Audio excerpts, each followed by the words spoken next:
Most of the time, kapag nag-wall tiling tayo, napansin namin, gumagamit tayo ng iba't ibang uri ng gamit para tukuran. May kahoy, may mga improvised na materials para tukuran yung kanilang tiles para hindi magsag at hindi mahulog.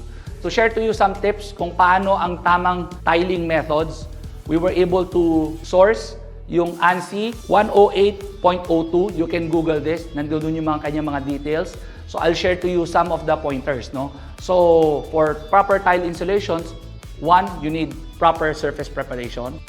Number 2, layout and planning. Okay, number 3, applying the tile adhesive. Number 4, tiling installation.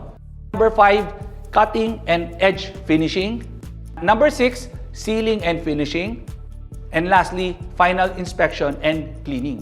Don't forget, when you're using trowel, just use straight troweling method. Huwag yung pa-zigzag, no? Kasi nagkakaroon ng air pockets. For large format tiles, example ng 60 by 90, no? So, we recommend using back battering method. Ayan.